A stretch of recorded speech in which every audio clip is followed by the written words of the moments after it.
Welcome to another edition of the Hawk Off the Press podcast. I'm your host, Gazette Hawkeyes reporter John Steppe. I am joined by the Illinois beat writer at the Champaign News-Gazette, Bob Asmussen. So it's two Gazette writers. We got the Gazette and the News-Gazette. The best Bob, thanks for joining me. Ever. Oh, no problem. Best name for a newspaper ever. So we're like brothers from another mother.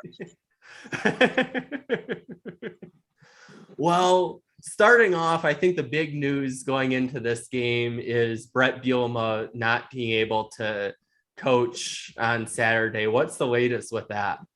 Well, actually, the big news would have been Bret Bielema coaching against Iowa, against his school, against his alma mater, and that kind of got wiped off the boards this morning. Yes, it's. I have to say, I'm not totally surprised because yesterday, normally on a Monday they'd have a press conference in person, and they decided to have it by Zoom. And I thought that was odd. He sort of hinted to the idea that there's some concerns, COVID concerns within the program. So I didn't know it was him. I thought it was maybe one of his coaches or maybe a player, but obviously it turned out to be him. And the latest is he won't be coaching. He won't be there. He's turned the team over to Georgia McDonald, former line-out receiver. So and he's assistant head coach. So it'll be, I assume he's going to be working with the team this week. But once the game goes on, he won't be there. He won't be anywhere near there. It'll have his fingerprint on it, but not his personality of the game. Wow, that's a big loss there, because that would have been a great storyline there to have the two Hayden Fry descendants facing off in Iowa City. Right. It would have been a really cool deal. And now it can't happen again at the earliest until 23. So and I assume Coach Kirk France could still be there, might still be there, but might not still be there. So you're right. It definitely lost something for the fans, certainly the Illinois angle, because I was going to write a nice big story about Coach Bielema going back to where he played and coached and worked, and that's all by the boards now. I could write that, but it wouldn't make any sense because I couldn't do that. So it's definitely disappointing, but also it's reality of football in 2021. Look at all the programs that have been disrupted by COVID. Not just college teams, but NFL teams. So Aaron Rodgers got knocked out. So it's going on, but I guess I'm a little surprised because Illinois has done a great job, not a good job, a great job with COVID. They got out in front of it in terms of testing, in terms of protocols, and they were really one of the best programs in the country in terms of making sure they didn't miss advance. And the cancellation, football hasn't had a cancellation that was its fault. And that won't be, Illinois is going to play this week. They're just not going to have their coach there. Then that has to be quite the adjustment there. I'm assuming, though, you haven't had a chance really to talk to players because they conveniently made that announcement right after the day after you were actually talking to them. Right. Yeah, there's no response yet. Again, I think they'll be supportive. They like the other coaches. This is a pretty good staff right now. Everybody feels like they've done a good job putting everything together. And I think the players will listen. They're playing better the last couple of weeks. So I think they'll try. They're going to want to try to show their coach they care about him. So I think there'll be motivation from that standpoint. But I also think you do lose the idea of if he'd been there, they definitely would have wanted to prove to Iowa fans and the Iowa team that they were playing for their coach because it was from there. They know how important it was to him. So that part's lost, but I think again they'll be motivated to play well. There's a lot of things in their grasp now, and certainly proving to the coach they can play without him is one of those. And if I saw it correctly, another thing of that is if they win this game and next week, would they be bowl eligible? They would, and would be a huge deal for this team because a couple weeks ago, before the Penn State game, nobody gave them a chance to go anywhere in postseason other than home early and start working out for next year. But yes, they've won some games they weren't expected to win. Going to Penn State, going to Minnesota. The lost game to Rutgers, which is close to being bowl eligible too, that game cost them lots. There's really 3 losses for Illinois. They can make the difference between going to the postseason and not. But if they win 2 more, they're going to a bowl, and that would be a huge deal for a lot of reasons.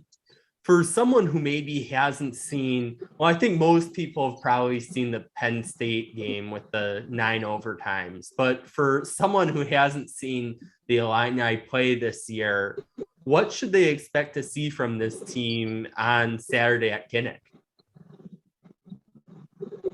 Well, the defense has become a real story in a positive way. Early in the season, they got a bunch of points scored against them. Virginia put up, I think, 48. A lot of teams were just running through them. Illinois made some changes, and they're positive. And they are now being able to stop teams on the ground, in the air. They're playing great defense. The last game, they gave 6 points to Minnesota. Should have shut them out. So they're just playing well. They've got a lot of young guys that are playing well. The coordinator who just got a huge raise, he's ready to go. Ryan Walters is coordinator. He's got all the staff with him. They're doing a good job. They're just playing more aggressively. They're playing smarter football. They're not making the mistakes they used to make. This looked like a 4-year project, 5-year project.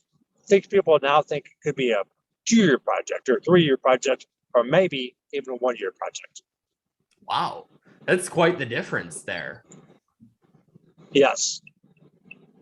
So then with this defense, they held Minnesota to 6 points. And I think every Iowa fan who hears that is going to be a little shocked after the way that Minnesota just ran the ball through the first 3 quarters almost at will. So is rush defense kind of the especially strong part of this defensive unit? It has become that. It wasn't at all times. Early in the year, they were getting run through, they're getting passed over. But now, yes, it's been a big part, but they've also been able to put pressure on the quarterback without doing a lot of blitzing all the time. So they're just more efficient. They're making good plays. They're not getting beat deep much. So there's just a lot of good things going on for them. Again, it's guys that kind of got a chance, got in the field, and decided we're going to play better than we were early in the year.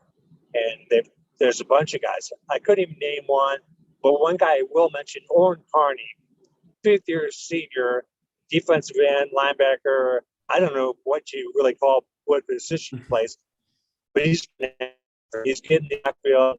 He's making stops.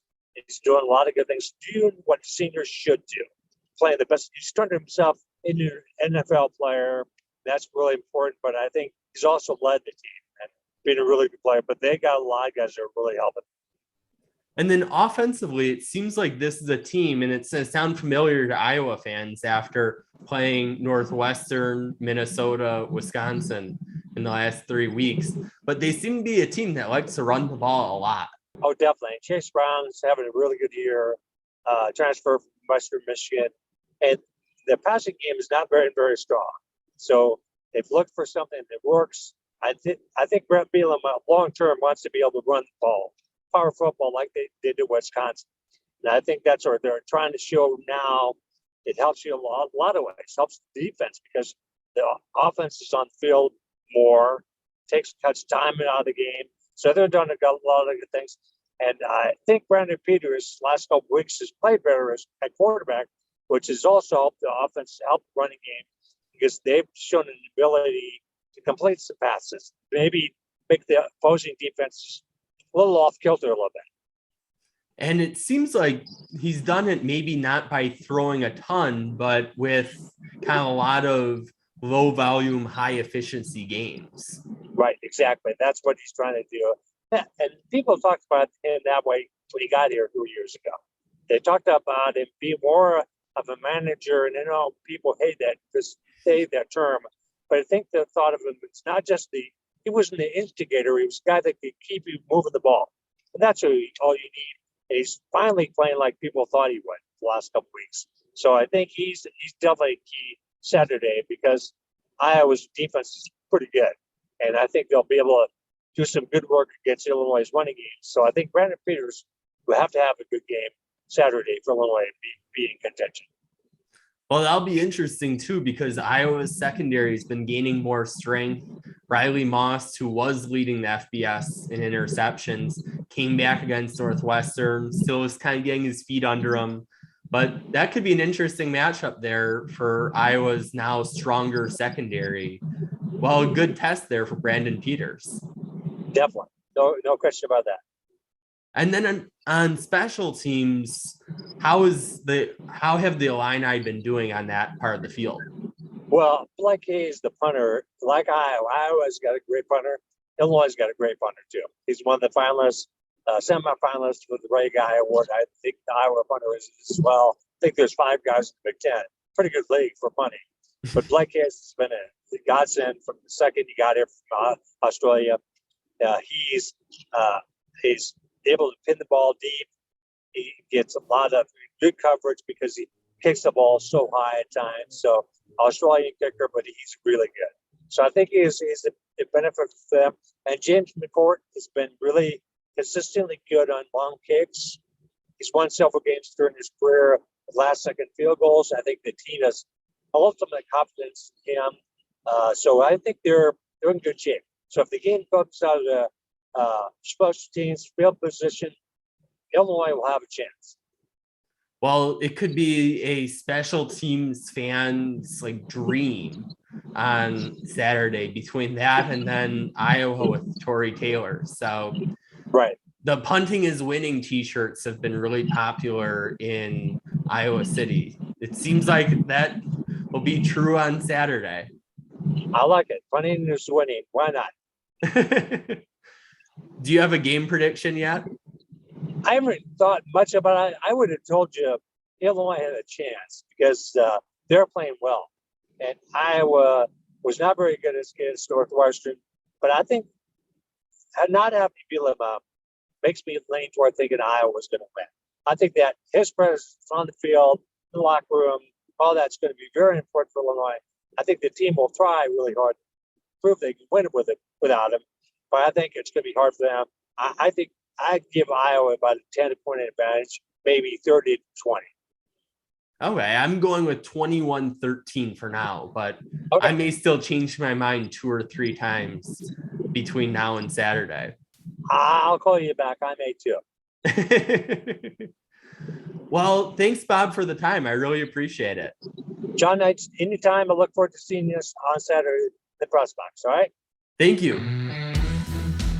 Switching gears a little bit on the podcast, you can now get text updates from Mike Loss and me. There are a couple ways to sign up. You can text the number 319-729-8160, and then you'll get a link to sign up. Or you can, if you want to go right to the link, you can go to joinsubtext.com/Hawkeyes. Again, that's joinsubtext.com/Hawkeyes. I got some great questions from some of the people who've already signed up for the text updates. Starting off with Reese. Reese asks if Spencer Petras is healthy. And the short answer to that is he's getting there. What Kurt Ferentz said exactly yesterday was that Spencer, I think, has a chance to be fully healthy. He's had 2 pretty good days of practice.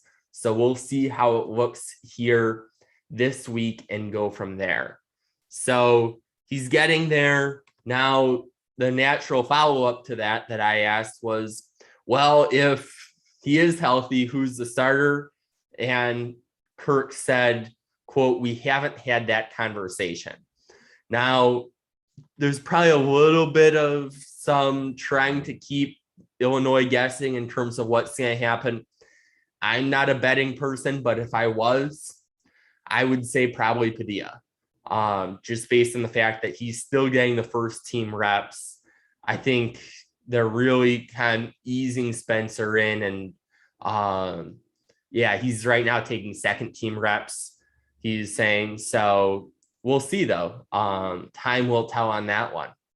Then getting into more questions, Matt asks, Minnesota had success with their toss sweep.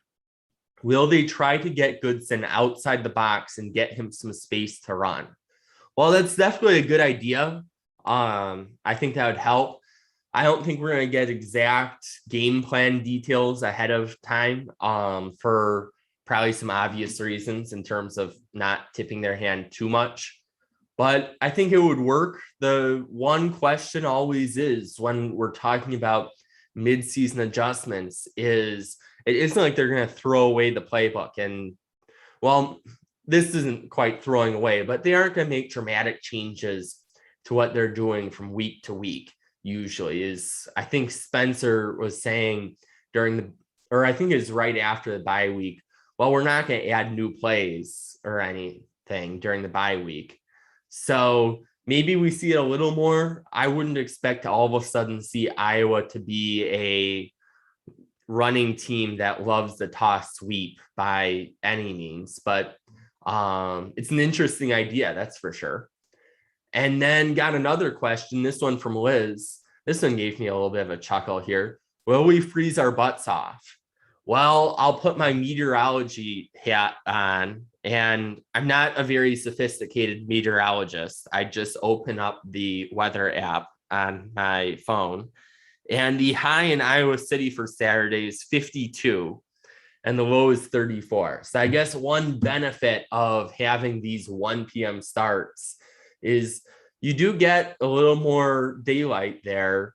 So maybe it won't be quite as cold leaving. It was a chilly walk for me going back to the parking structure, leaving the press box at like 10:15 or so. So again, you can sign up for these text updates, and I'll keep on putting questions out there for or a call for questions out there for people to ask their podcast questions. Again, you can text the number 319-729-8160, or you can go to joinsubtext.com/Hawkeyes. Thanks for tuning in to another edition of the Hawk Off the Press podcast. I'll be back with Mike after the game Saturday for an edition of After the Final Score. Until then, we will talk Hawks later.